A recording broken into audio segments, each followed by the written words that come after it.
আসলে আমরা যারা বিএনপির কর্মী আছি তৃণমূলে তারা অত্যন্ত উচ্ছ্বাসিত, কারণ আমাদের প্রিয় নেত্রীকে রাজনীতি থেকে সরিয়ে দেওয়া, তারপরে তাকে বিনা চিকিৎসায় মেরে ফেলার একটা হুমকি দেওয়া হয়েছিল।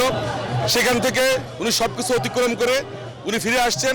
নেতাকর্মীরা উজ্জীবিত, তারা আশা করছে আগামীতে উনি দেশের হাল ধরবেন এবং বাংলাদেশের যে এখন অগণতান্ত্রিক যে প্রক্রিয়াগুলো চলছে এবং বিগত দিনে যে বৈষম্যগুলো ছিল ওগুলো অতিক্রম করে উনি দেশকে একটা সুন্দর অবস্থানে নেবেন।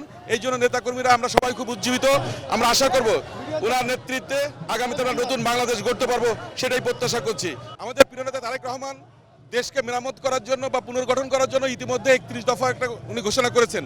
সেখানে বাংলাদেশের সকল শ্রেণী পেশার মানুষ, বাংলাদেশের প্রশাসন, বাংলাদেশের বিচার বিভাগ, আইন বিভাগ সবকিছু নিয়ে উনি পুঙ্খানুপুঙ্খ তথ্য তুলে ধরেছেন। আমরা আশা করব, উনি বলেছেন আমরা যেটা অঙ্গীকার করেছি সেটা আমরা বাস্তবায়ন করবই।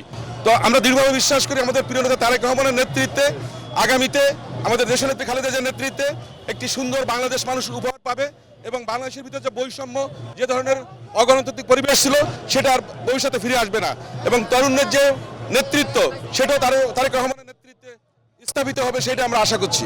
নেত্রী বাংলাদেশের তিনবারের প্রধানমন্ত্রী এবং আপসের নেত্রী আমাদের দেশ নেত্রী বেগম খালেদা জিয়া, আমরা সেই মার অপেক্ষায় আছি।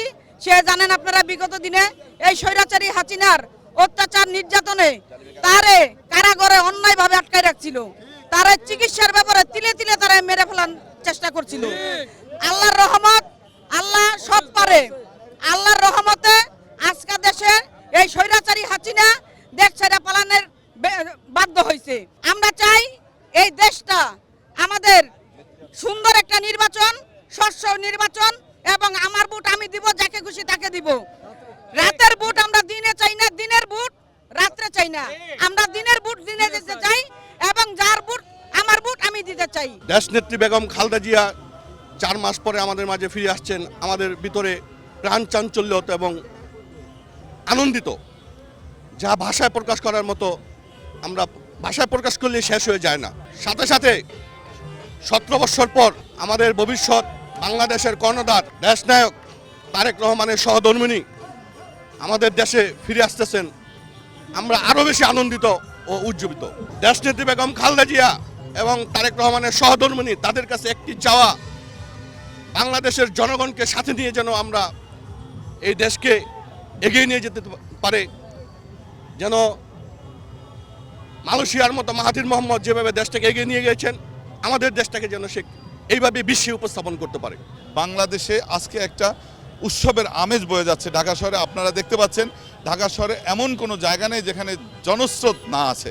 আমরা মনে করি আমাদের যে গণতন্ত্রহীনতার চর্চা বাংলাদেশে রয়েছিল সেটি এই খালেদা জিয়ার চিকিৎসা শেষে বাংলাদেশে ফিরে আসার মাধ্যমে আবার সেই গণতন্ত্র পুনরুদ্ধারিত হবে এবং বাংলাদেশের মানুষ তাদের ভোটাধিকার ফিরে পাবে, তাদের সামাজিক নিরাপত্তা ফিরে পাবে বলে আমি বিশ্বাস করি। ডাক্তার জুবেদা রহমান বেগম খালেদা জিয়ার বড় ছেলের পুত্রবধূ, উনি যে আসছেন, উনি দেশের রাজনীতিতে হাল ধরবেন কিনা, ধানের শীষ প্রতীক নিয়ে নির্বাচন করবেন কিনা, সেটা আমরা বললে মানানসই না।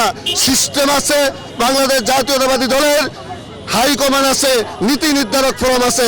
তারা যদি প্রয়োজন মনে করেন ডাক্তার জুবেদা রহমানকে মাঠে আনবেন, আমরা তাকেও সমর্থন করবো। সেও ধানের শীষ, সেও বিএনপি।